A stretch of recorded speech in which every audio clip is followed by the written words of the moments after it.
What's up guys, it's Tom here and welcome to a brand new Liverpool transfer news video. And the Express newspaper and the Daily Mail are reporting that Liverpool are ready to move for new signings in the January transfer window, and we are in talks with the Sporting Club de Portugal for the big transfer of Gonçalo Inacio. He's a left-footed centre-back, and yes, Conor Bradley had a brilliant performance, but we still have Trent, Tsimikas and Robertson out injured, and Joe Gomez can't play every single game at left back and right back simultaneously. So signing Gonçalo Inacio in the January transfer window would be an ideal solution for Liverpool, especially because we would need to sign a centre back in the summer anyway. The big obstacle is Sporting doesn't really want to sell Inacio. Fabrizio Romano said that they are willing to sell Inacio if his release clause is paid, which is around £52 million.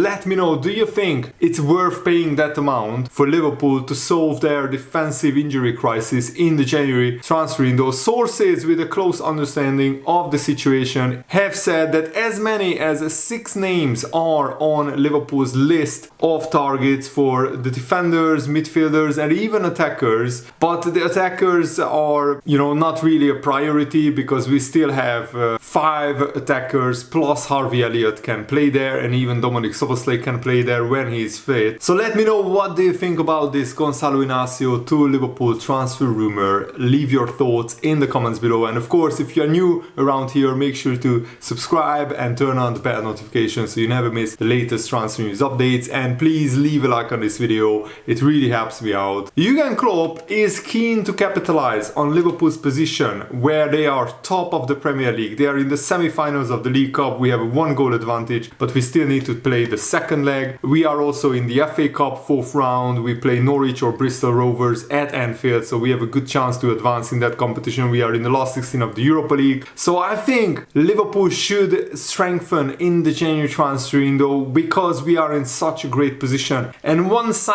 more signing could be the difference between Liverpool winning multiple trophies or potentially not winning any trophies at all. Because if Liverpool get any more injuries in the defensive department, then we will be very, very short. And the English newspapers understand that Kefren Turam and Manu Kone are still on their list, as well as Schalke wonderkid Hassan Odriozola, so he's only 17 years old. And in defense, Liverpool are thought to be prioritizing Sporting Club de Portugal's centre-back Inacio, who is only 22 years old, but he worked his way up to be the top of the list for Liverpool in terms of transfer targets go. Joel Matip is edging towards the end of his contract. His season is over, so he might not even play anymore for Liverpool. And also we have Kwanzaa, we have Konate, we have Van Dijk. But because we have so many injured fullbacks, Joe Gomez, the 4th centre-back, is out. He has to play left-back pretty much all the time. And what happens if Konate or Van Dijk or Kwanzaa picks up an injury, and especially Konate is injury prone, then Liverpool will be very short, because then we have to play the 2 centre-backs in every single game, and we are going to have games every 3 days starting from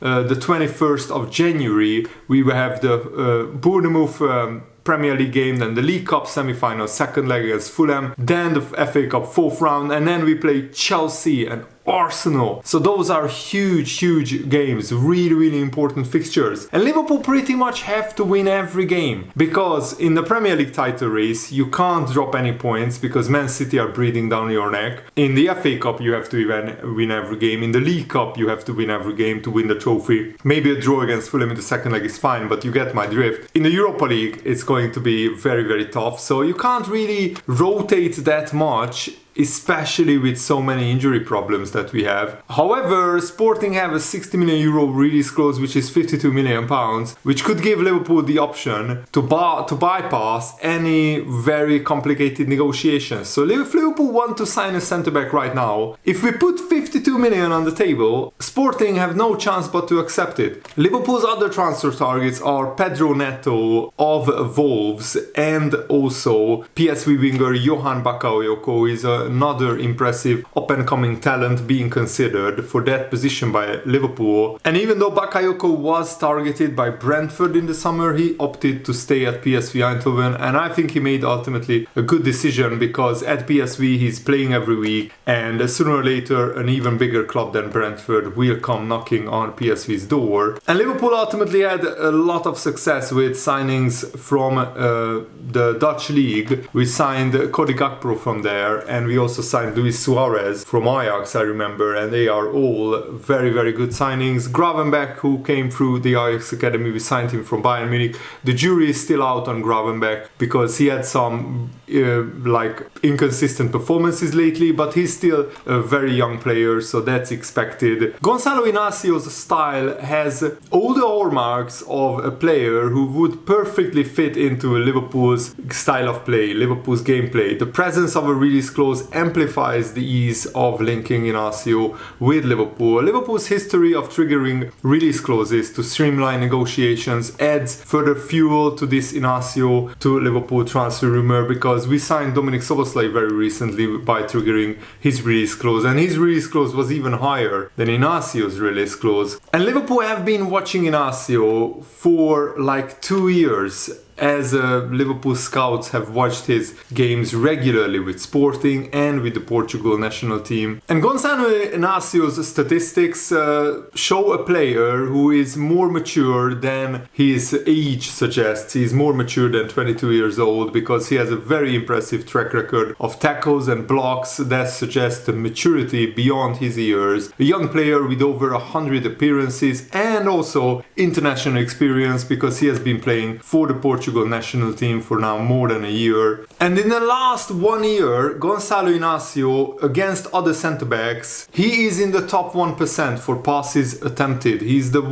top 4% for shot creating actions among defenders. Pass completion rate, he's in the top 11%, progressive passes, top 1% for centre-backs. Progressive carries, top 3%. Successful take-ons, top 6%, which is really, really impressive. And even his assists among defenders, he's in the top 8%. Where he's lacking a little bit is in the touches in the attacking penalty box, but as a centre-back, that's kind of understandable. His tackles and interceptions, those are not really great. And aerial duels won, that's where Inacio is a little bit lacking, because he's only in the top 71% of defenders. But that could be because Sporting are a very dominant team in the Portuguese league, so he doesn't have to win that many aerial duels. Maybe because the Portuguese league is not that style of play kind of league. Comparing Gonçalo Inacio with Liverpool's best centre-back Virgil van Dijk reveals compelling insights, because this season Inacio's defensive contributions are formidable, with a total of 17 tackles compared to Van Dijk's 16, 12 interceptions over Van Dijk's 8, showcasing Inacio's keen positional sense and also his great anticipation. Inacio has a higher block count, 14 blocks made to Van Dijk's 6, indicating a proactive defender. Van Dijk's experience and presence are unmatched. He's still the absolute best defender in the Premier League. Inacio's comparable per 90 minutes stats suggest that he could be a valuable asset to any top team backline. Of course, he's not Virgil van Dijk yet, not anywhere close, but he has the potential to become one of the best centre-backs. And remember, Ruben Dias was signed from Portugal and he became one of the best centre-backs in the Premier League. So hopefully Gonçalo Inacio could be on a similar trajectory at Liverpool. Of course, Gonçalo Inacio, his value is around £40 million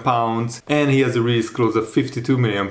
It would be a very significant investment for Liverpool. But after Liverpool rebuilt their attack with Luis Diaz, Darwin Núñez, Cody Gakpo and Jota earlier, and also Liverpool rebuilt their midfield with Szoboszlai, Gravenberch, McAllister and Endo, the next department for the rebuild is the defense. So I think if Liverpool started the rebuild early, like we did when we signed Luis Diaz in January, we signed Cody Gakpo in January, Liverpool could make another really, really awesome and really important signing this January transfer window, and that could help Liverpool really push for trophies and titles in the second half of the season. Imagine imagine how much of a boost it would give to the whole club, the fan base, and also the playing squad when you see a £52 million defender walking through the door in the January transfer window, when you are very stretched when it comes to defenders. And Inacio can, in theory, play left back, and then Joe Gomez could play right back until Trent Alexander-Arnold is back. And there was even reports in Portugal that Liverpool already tabled a €30 million bid just to test the waters, but Sporting probably rejected that, and they are waiting for a much bigger offer. And even Fabrizio Romano claimed that Sporting won't sell Inacio unless his release clause is paid in the January transfer window. And Jurgen Klopp was so excited after Conor Bradley won the Man of the Match award against Fulham. He said, exceptional, what a boy, what a fantastic character and the potential. He's in the right team, everyone loves him and respects him and wants him to succeed. And hopefully Conor Bradley can stay fit between now and the end of the season, and he can play right back until Trent Alexander-Arnold is back fit. And then when Trent is back, Conor Bradley could be his backup, and we could rotate Conor Bradley with Trent Alexander-Arnold. If Trent needs a rest, then hopefully we have this 20-year-old who already has a bit of experience, and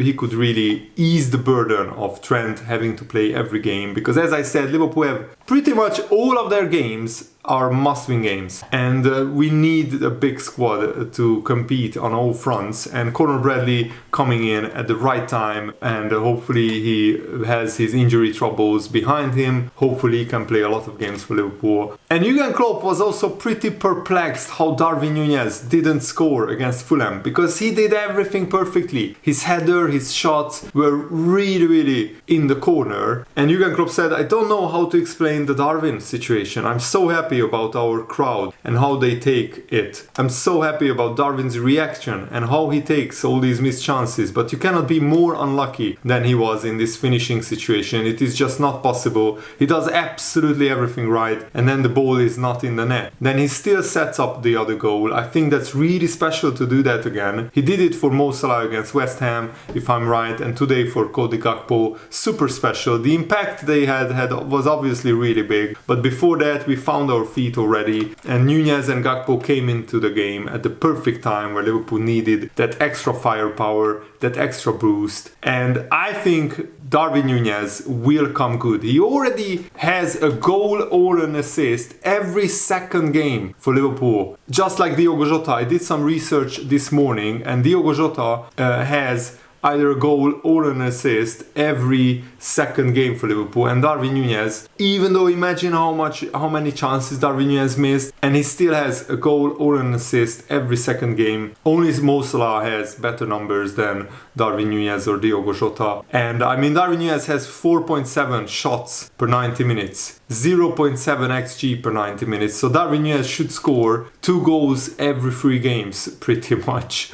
And also Darwin Núñez missed 18 big chances. Now that is the really disappointing one. Imagine if he even scores half of those chances. But still, Darwin Núñez has 8 goals and 10 assists at the halfway stage of the season. 10 assists from a striker is really impressive. And if he can start getting some luck against the goalkeepers, then he will score a bucket load of goals for Liverpool. The big problem for Liverpool is that this season Trent already missed 4 games, Conor Bradley missed 10 through injury, Konate missed only 2 games, Van Dijk only missed 1, Matip missed however 10 games already, Robertson has missed 20 games already, Tsimikas has missed 4 games already, Bajcetic has missed 25 games, and Thiago has missed over 31 games for Liverpool. So yeah, Liverpool have a lot of injury problems. So considering this that I just laid out for you guys, for Liverpool to be still top of the Premier League, semi-final of the League Cup, FA Cup we are through, and into the last 16 of the Europa League is a really incredible, remarkable effort, because this injury crisis is almost as bad as the injury crisis like 3 seasons ago, where we had to play Reece Williams and Nat Phillips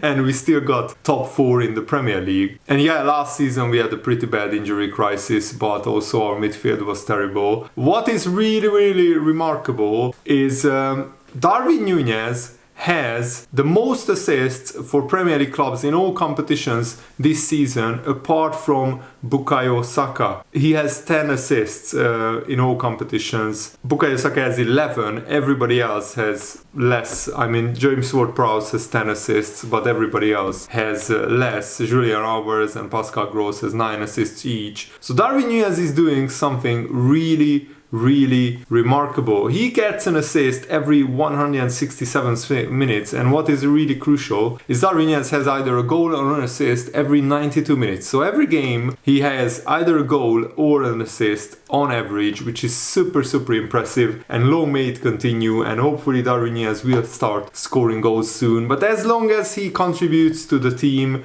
by getting a goal or an assist, I'm happy with Darwin Núñez, and the crowd is happy with him. Jurgen Klopp is happy with him, and he just needs to keep going because he had an absolutely brilliant performance against Fulham, and I'm really looking forward to the Bournemouth game. What will I do with Liverpool not having a game for 11 days? Well, I will play a lot of career mode, so I will keep uploading that series. And stay tuned because a new episode is coming hopefully today if I can finish editing it. Thanks for watching, guys. Have a nice day. See you later. Goodbye.